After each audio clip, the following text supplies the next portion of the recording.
First Person is produced in cooperation with the Far East Broadcasting Company, who rejoice in the stories of changed lives through the power of Jesus Christ.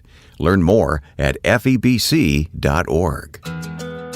So if we're going to work and we're going to spend so many waking hours somewhere, why not be part of something big? And yeah, let's build great boats and great customer service, but let's use our platform and our resources to also make a difference around the world.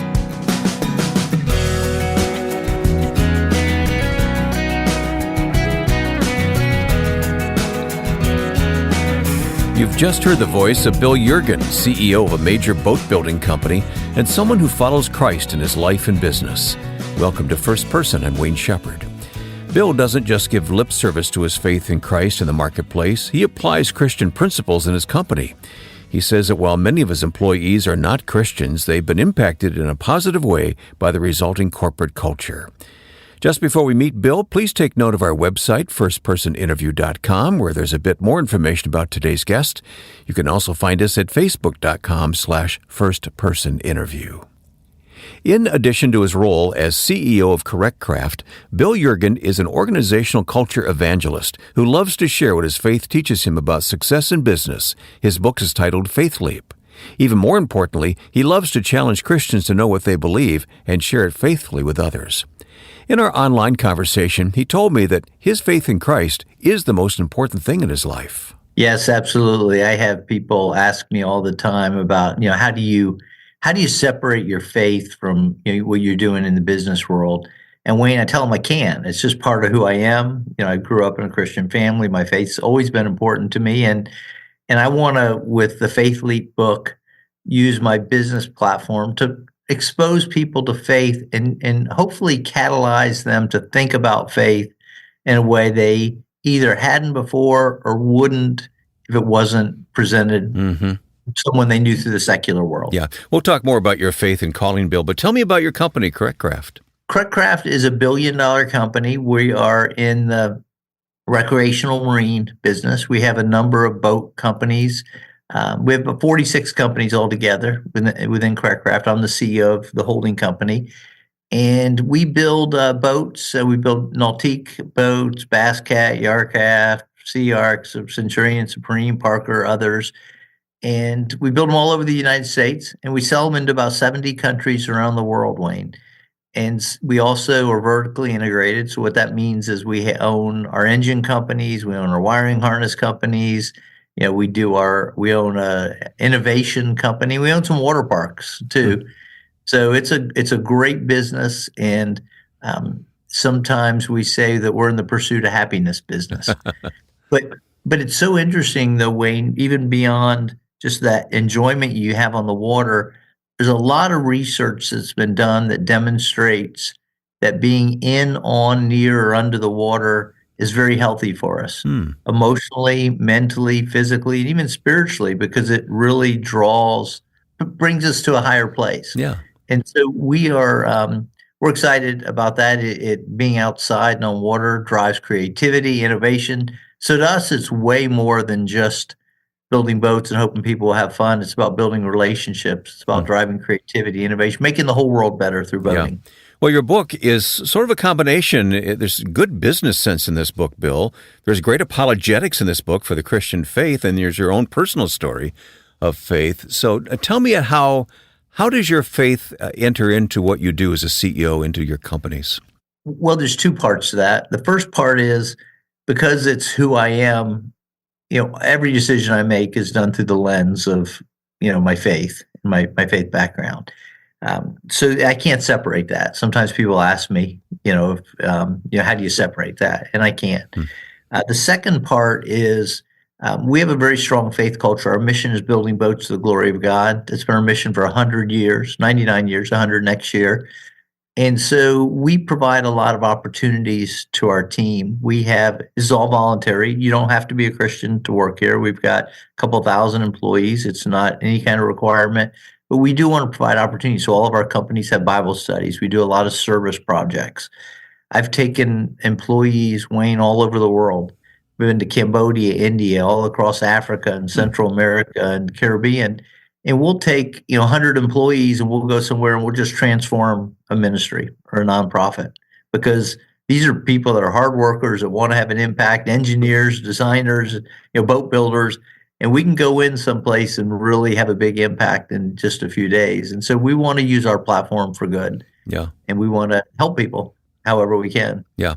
So, for instance, when you have Bible studies at your company, it's all voluntary, right? Yes, sir. And what do people say who are, so to speak, on the outside of faith looking in? What do they tell you about this culture that you have at your company? It's very interesting because, with either the Bible studies or the service trips, it's all voluntary. It's very important to me that there be no pressure. We want people to join us because they think it's good for them. But people will say to me, sometimes I'll be walking through one of our factories, and this has happened many times. Somebody will come up to me and they'll say, I'm not into that. Sometimes they'll call it church stuff. But I want you to know that I really appreciate working at a company that has high values, and a company that treats people right, and a company that uses its platform to serve and help other people. Mm-hmm. So I may not be into the faith, which is totally fine, Mm-hmm. but I really appreciate working at a company that's got these values and it's a G-rated or at worst PG-rated atmosphere, on the factory floor. It makes a difference, doesn't it? Yeah, it does. And so a lot of people have said that to me, Wayne, over the years. Yeah. And corporate culture is a big thing for you, right? You're very intentional about this culture that you've created at your companies. Yes, we are a culture. Sometimes I call myself a culture evangelist because I've seen the impact of culture. When I came to Correct Craft, I was the 5th CEO in 5 years. The company was losing money. It was just a mess. And one of the very first things that I did was I took 25 employees to Mexico to build a house for a homeless family. Everybody thought it was a dumb idea. Everybody thought, the house here's on fire. What are you doing? Yeah. But Wayne, it was a turning point for our company. And we've grown from a $40 million company in 2009 to $1 billion company. We had $1 billion last year.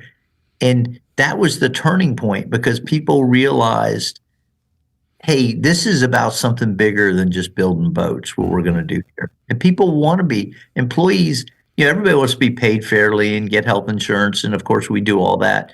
But people want to be part of something bigger than themselves. Absolutely. They want to be part of something that's having an impact. And so it was a turning point for our company, and it drives our success. We're a very successful company. As I said, we do almost $1 billion in revenue. We're profitable, and culture is really the foundation of that. You speak in business settings around the world. Is this the message that you deliver whenever you speak? Many times. Yes, I've spoken hundreds of times on 6 continents, and people often want to hear the Correct Craft story. And so I actually have a presentation that I give. It's called The Economics of Culture, and it's the Correct Craft story. And I tell about how during World War II, while we were building military boats, the company wouldn't work on Sunday, and the impact that had. And I talked about the company. I went through bankruptcy because they wouldn't pay a bribe in the early 60s. So the inspector failed a bunch of boats. Then they spent 20 years paying that money back. And, the company's got a very high, strong culture of faith, of integrity. And so I tell those stories, and I tell them how I believe that culture drives results.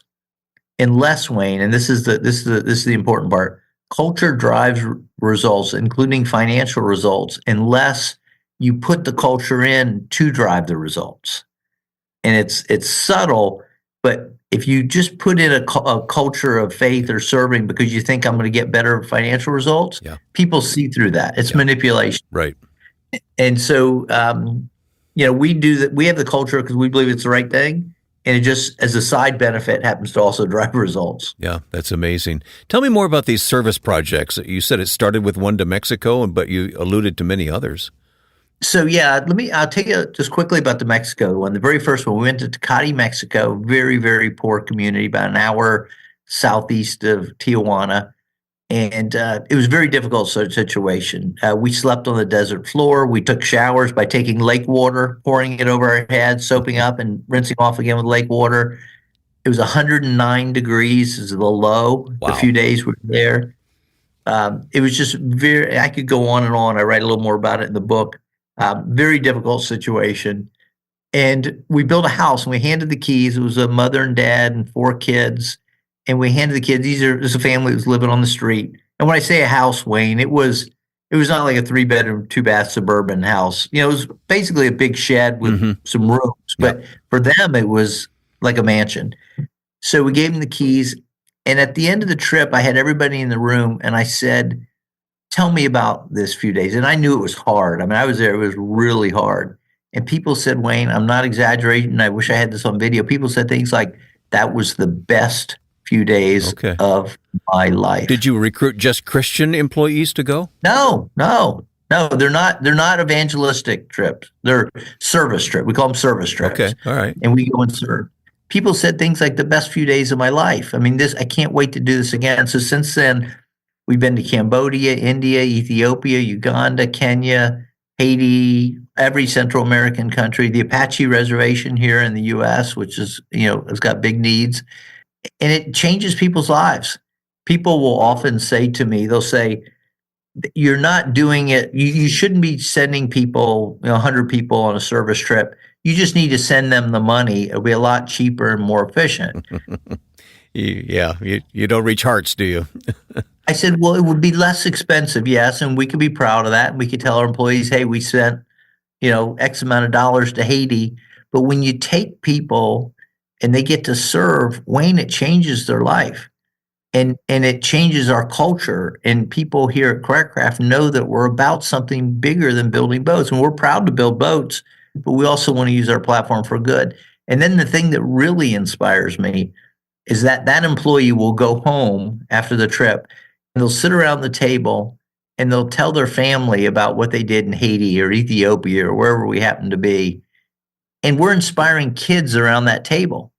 And so some kid who just heard about mom or dad going on the trip then thinks, wow, I want to help you. I want to do something big with my life. And we've inspired many companies, Wayne. Many companies have told me that they've started doing local, usually local, going international is a little unusual, but have taken up service in their communities because they've been inspired by what they've seen us done. So I hope this doesn't sound prideful because I don't mean it that way. We just want to, it has such a big impact on our team, and we know we can inspire people by doing what we do. Bill Yeargin is a business executive, and his love of apologetics is what we'll focus on next on First Person. Here's Ed Cannon on the vision for FEBC's weekly podcast. The primary purpose of Until All Have Heard, of course, is to share the experience that FEBC has because we have staff on the ground in so many oppressive places. But in addition to that, we're trying to speak to you in a way that only the kind of testimonies you'll hear from around the globe can do.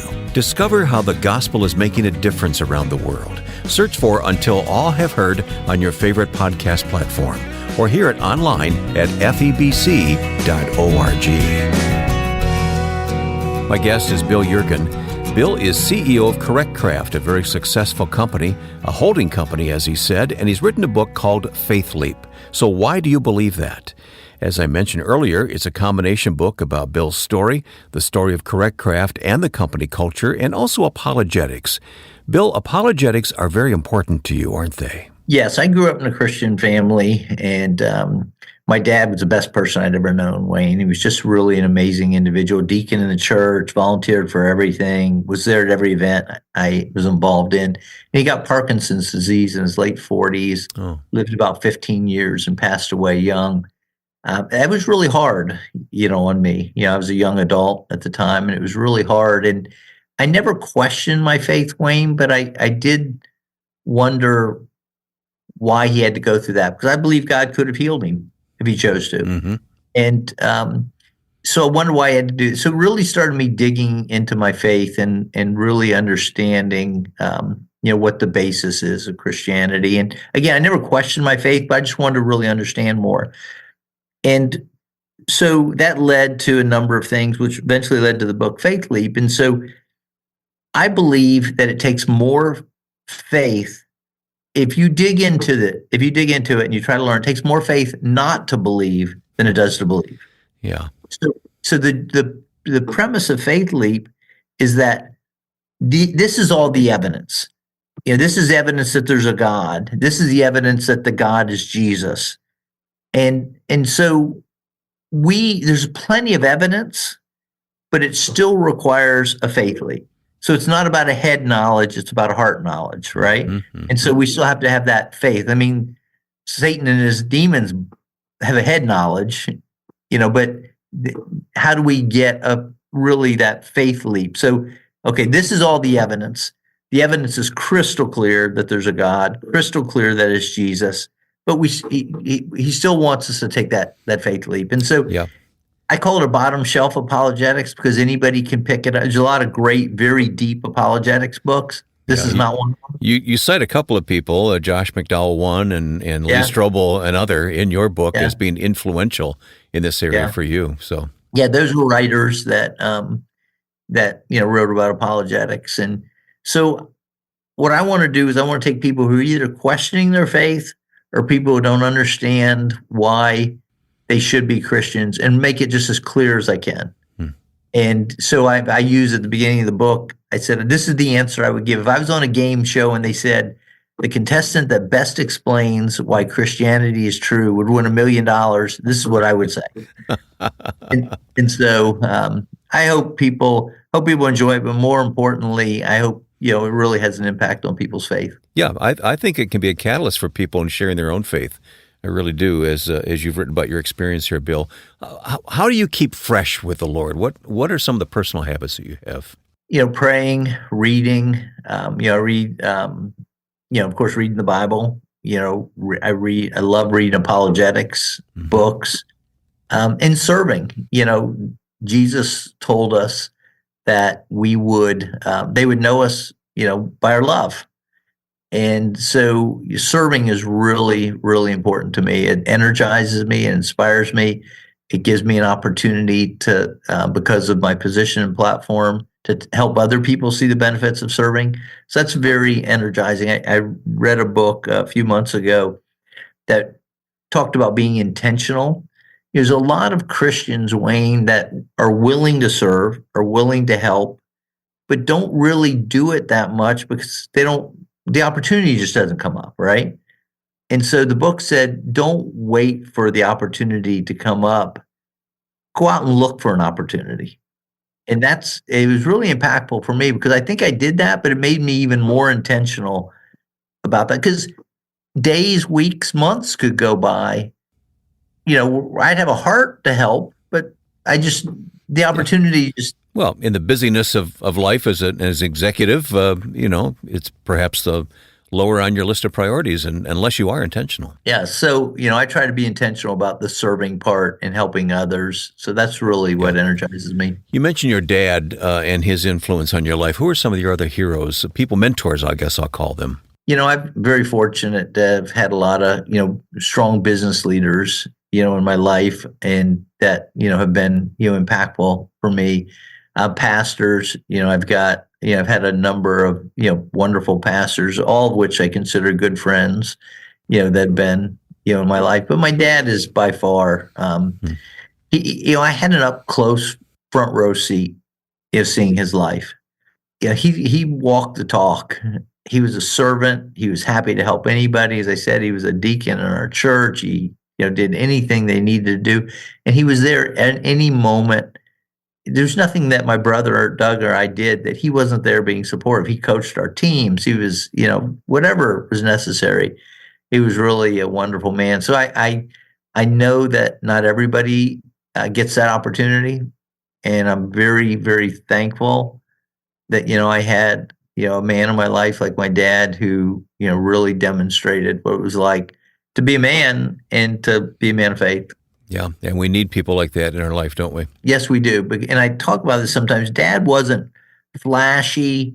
He wasn't trying to draw attention to himself. He wasn't going to get up in the pulpit and, just give a wonderful sermon. He was just there to serve. And Wayne, I believe in, this is, I believe for what it's worth, that people like that are going to be the folks that are on the front row in heaven. No doubt. Just the people that day after day, that go by every Saturday and mow the grass at the church, or somebody who for 30 years teaches that fourth grade Sunday school class. And, it's not necessarily going to be the people that, I'm afraid people like me are going to be in the back. We're going to need binoculars to see those kind of people. Yeah, I understand. The Sunday school teacher who led me to the Lord was also the bus driver to take us to church, so nobody would know his name, but he's very important to me. So I get what you're saying. What kind of well, first of all, who is this book for? Who do you intend to read this book and benefit from it, Bill? Well, it's really two groups.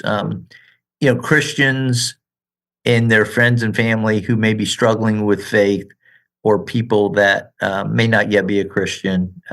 Certainly that's the broader category. But really a narrower category is people who may respect or be willing to listen to what I have to say because of my business credentials that would never listen to a pastor. And somebody may pick up, Faith Leap because, he's the CEO. We heard him speak at such and such place, or I've heard about him. And people would pick up the book and be willing to read it, who wouldn't, as I said, may not ever go into a church or may not ever pick up a Christian book. So that's my hope is, I want to use the book as, as a way to reach people who maybe otherwise wouldn't be open to a Christian. You are obviously following God's call on your life, Bill. Someone is listening and they're struggling with that call. They don't know what it is, or maybe they're resisting, or they just, are lost. What is your advice to them? What should we do to find the Lord's calling and purpose for our life? That's a great question, Wayne. I think, first of all, solidifying your faith, what I'm trying to help people with Faith Leap, start off, solidify your faith. Secondly, just get involved in something. If you're trying to find your call, just get involved in something. And, if it's not what you're supposed to be doing, you'll figure that out and God will direct you.